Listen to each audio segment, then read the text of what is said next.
I brought the potato salad you hate. My name is Paul. I'm 32 and I manage inventory at a pharmaceutical warehouse in Sioux Falls, South Dakota. That sentence came from my wife, Jennifer. While she unpacked the cooler at our annual family picnic, she said it like it was funny. Like watching me scrape mayonnaise off my plate was entertainment. I looked at her across the checkered blanket. She was smiling at something on her phone, not at me. Not at the kids running past, just the phone. We had been married for 7 years. Good years, I thought. We bought a house together 3 years back, fixed it up ourselves. Painted the kitchen yellow because she liked yellow. I worked doubles to cover the mortgage when her hours got cut at the clinic where she did billing. Never complained about it. But lately something felt wrong. She started going out more. Girls' nights, she called them. Book club on Thursdays, yoga on Saturday mornings. I never questioned it. Trusted her. That was the deal, right? You trust your wife. My best friend Logan showed up around noon. He walked over with that easy grin he always had, slapped me on the shoulder, grabbed a beer from the cooler. Logan and I went back to high school. He was the guy who drove me to the hospital when I broke my wrist sophomore year. The guy who stood beside me at my wedding. The guy I called when my dad died. Good turnout, he said, scanning the crowd. Yeah, my mom went all out this year. Jennifer laughed at something on her phone again. Logan glanced at her, then back at me. Something passed across his face fast. But I caught it. You good? I asked. Yeah, just hungry. He grabbed a plate and walked toward the grill. I watched him go. Watched Jennifer watch him go. That was the moment. The one where a part of me knew. Not the details, not the full picture, just that something was off. Like when you hear a sound in your house at night, and your body tenses, before your brain catches up. I stood there holding a paper plate with a burger. I did not want to eat anymore. And I felt the ground shift under me just a little. Jennifer looked up from her phone and smiled at me. Big, bright, the kind of smile that does not reach the eyes. Having fun, babe? I nodded. But I was not having fun. I met Jennifer when I was 23. She was working at a coffee shop near the warehouse. I came in every morning for the same order. Black coffee, no sugar. She remembered it after the second day. Started having it ready when I walked in. That is how it started. We got married 2 years later. Small ceremony. Just family and a few friends. Logan was my best man. Gave a speech that made everyone laugh. Made Jennifer cry. Good tears, she said. The early years were solid. We worked, saved money, talked about having kids someday. Went on road trips when we could afford it. Nothing fancy. Just us in the open road. Logan was always around. He was single. No serious relationships. Said he was waiting for the right person. He would come over for football games, help me fix things around the house. Jennifer liked him. Said he was like family. I agreed. But the last 6 months changed things. Jennifer started checking her phone constantly, smiling at texts she would not show me. When I asked who it was, she would say it was her sister or a coworker. I believed her because I had no reason not to. She stopped asking about my day, stopped sitting with me on the couch after dinner. We used to watch shows together, talk about nothing, laugh. But now she would take her phone upstairs and close the bedroom door. I told myself it was stress. Her job was demanding. Maybe she needed space. Logan started acting different too. He would cancel plans last minute, stopped coming over as much. When I asked if something was wrong, he said work was busy. I believed him too. Looking back now, the signs were everywhere. Jennifer started wearing perfume to run errands. New clothes appeared in her closet. She joined a gym. Fred never seemed tired after workouts. She started talking about needing more independence, more time for herself. I gave it to her because that is what you do when you love someone. But at the picnic, watching her laugh at her phone while Logan stood 20 feet away, not looking at either of us, the pieces started clicking together. My mom came over and asked if I was feeling okay. Fine, I said. She squeezed my shoulder. You look pale. I was not pale. I was just starting to see clearly. Jennifer set her phone down on the blanket. Logan came back with a plate of food. They did not look at each other, did not speak, but the air between them felt heavy. I knew. I just did not know how bad it was yet. The picnic went on. Kids played. Adults talked. Someone brought out a speaker and started playing classic rock. The sun was high and bright.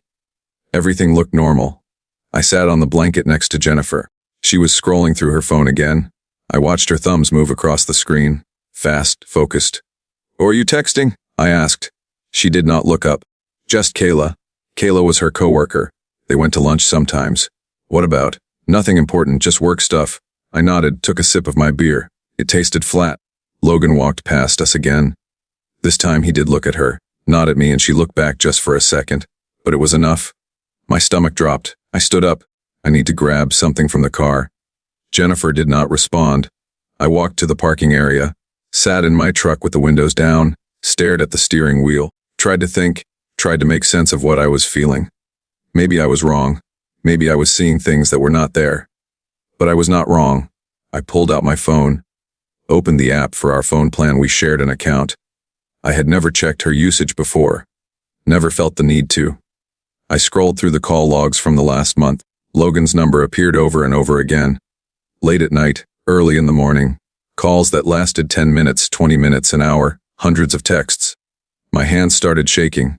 I sat there for 15 minutes, maybe longer, trying to process it, trying to figure out what to do. When I walked back to the picnic, for Jennifer was standing. Logan was next to her. They were talking close. Too close. My mom was serving dessert. My uncle was telling a story. Everyone was laughing. I walked up to them. Hey, they both turned. Jennifer smiled. Logan nodded. Can I talk to you? I said to Jennifer. Sure. What's up? I looked at Logan. He did not move.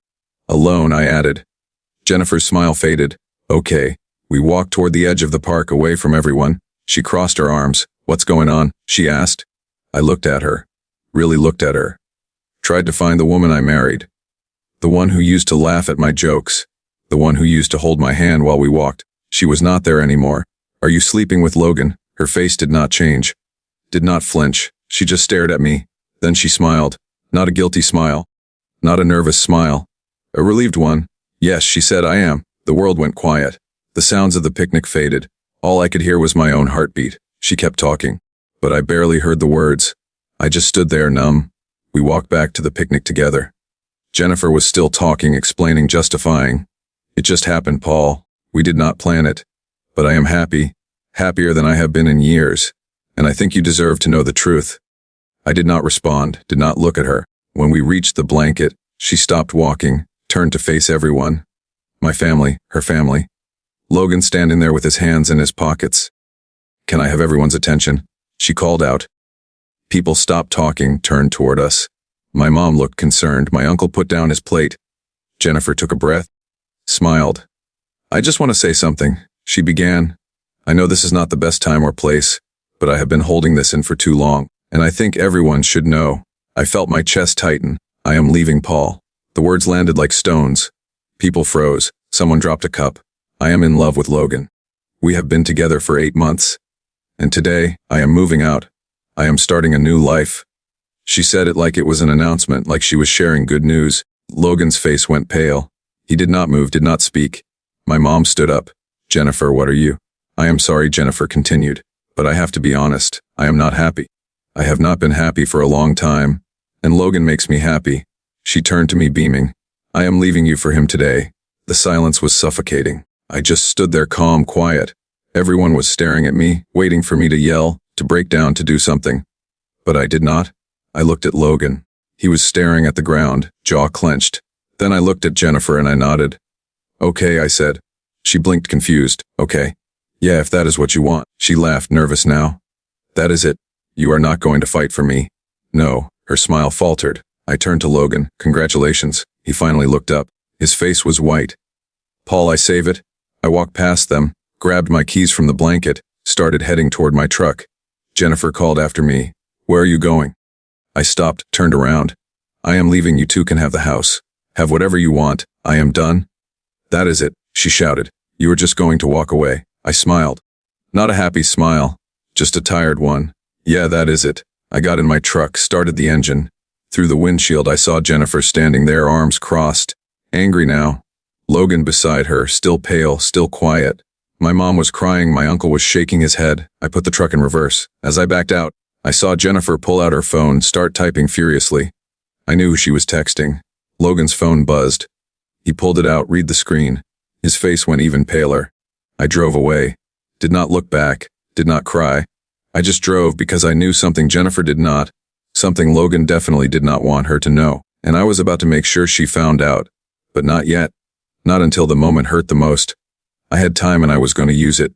I drove for an hour. No destination. just away. Eventually I pulled into a diner off the highway, sat in a booth by the window, ordered coffee, did not drink it. My phone buzzed. Text from my mom, my uncle. A few cousins, I ignored them. Then a call came through. Logan, I let it ring. He called again and again. On the fourth call, I answered. What, Paul? Man, I am so sorry. I did not mean for it to happen like this. I stopped. He went quiet. You are not sorry. You are just panicking because she announced it in front of everyone and now you look like the bad guy. That is not true. Yeah, it is. Silence. Where are you? He asked. Does not matter. Paul, listen. I know you are pissed, but we need to talk about this. We need to figure out how you are going to live with my wife, how you are going to move into my house. It is not like that. Then what is it like? He did not answer. I hung up. 30 seconds later, Jennifer called. I answered. Paul, you need to come back. We need to talk about the house, about splitting things up. You cannot just leave without I can, and I did. This is not fair. You are acting like a child. I almost laughed. I am acting like a child. Yes, running away is not going to solve anything. Neither is sleeping with my best friend, but you managed to do that just fine. She went quiet. I want to be civil about this, she said finally. I do not want this to get ugly. It is already ugly, Jennifer. Paul, I will call you when I'm ready to talk. Until then, do not contact me. I hung up, sat there staring at the coffee. Then I pulled out my phone again, opened my contacts, scrolled down to a name I had not called in months. Ethan, Logan's older brother. Ethan and Logan did not talk much, had not for years. Something about money and family land. I did not know the details, just knew they were not close. But Ethan owed me a favor. 2 years ago, I lent him 5,000 when his business was going under. He paid me back within 6 months. Said if I ever needed anything, just ask. I hit call. He answered on the second ring. Paul. Hey Ethan, long time. What is going on? I need to ask you something about Logan. Pause. What about him? Is he seeing anyone? Like seriously seeing anyone? Another pause, longer this time. Why are you asking? Just answer the question. Ethan sighed. Yeah, he is. My heart started pounding. Who? Her name is Brooke. They have been together for about a year. He does not talk about it much. Keeps it quiet. But yeah, it is serious. How serious? He proposed to her 3 weeks ago. They got married yesterday. Small ceremony, just immediate family. The words hit me like a punch. Married? Yeah, I was there. Why? What is this about? I did not answer right away. Just sat there processing. Logan got married yesterday and today. Jennifer announced she was leaving me for him. Paul, you still there? Yeah. Thanks, Ethan. What is going on? Nothing, I will explain later. I hung up, sat back in the booth and smiled because Jennifer had no idea. Logan had no idea I knew. And I was about to ruin both of their lives. I spent the night in a motel outside the city. Did not sleep much. Just lay there staring at the ceiling thinking. The next morning, I called my lawyer, a guy named Preston. We went to the same gym. He handled my dad's estate when he passed. Paul, good to hear from you. What can I do? I need to file for divorce. Silence, okay. Can I ask what happened? My wife is having an affair. Announced it publicly yesterday. Said she is leaving me for my best friend. Damn, I am sorry. Do not be. I need this done fast and I need to make sure I keep the house. The house is in both your names, right?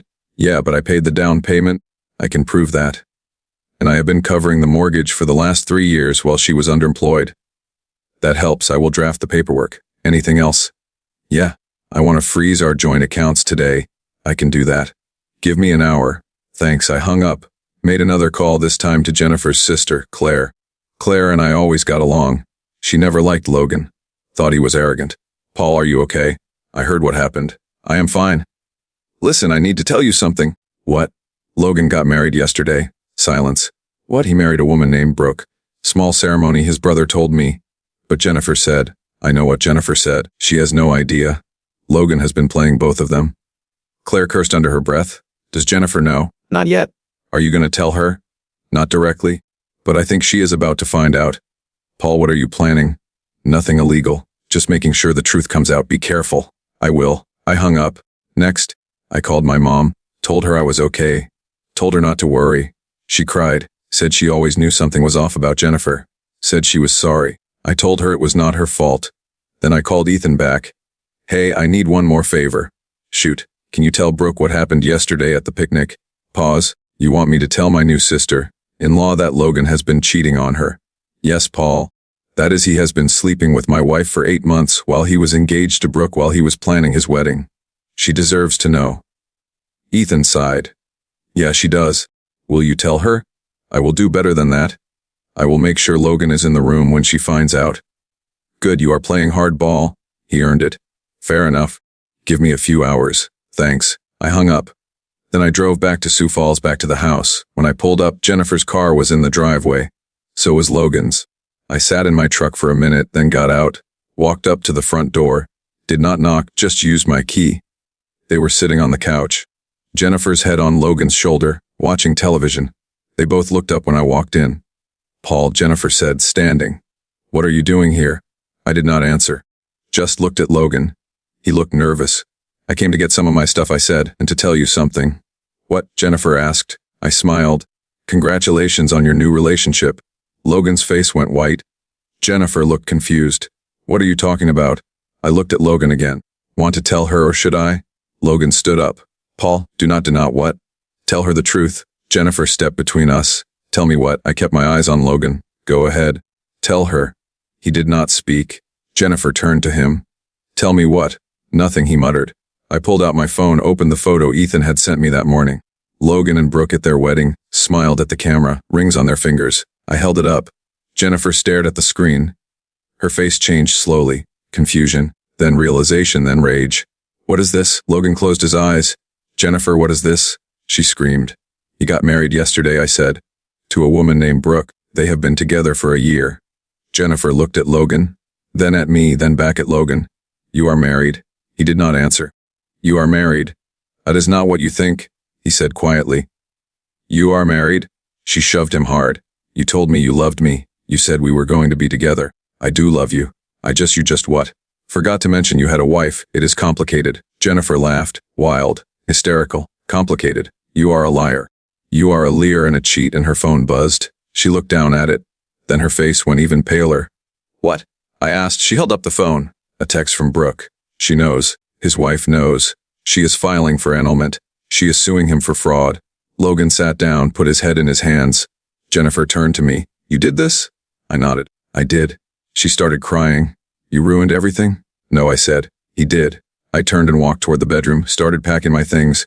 Behind me, Jennifer was screaming at Logan. He was not responding, just sitting there silent, broken.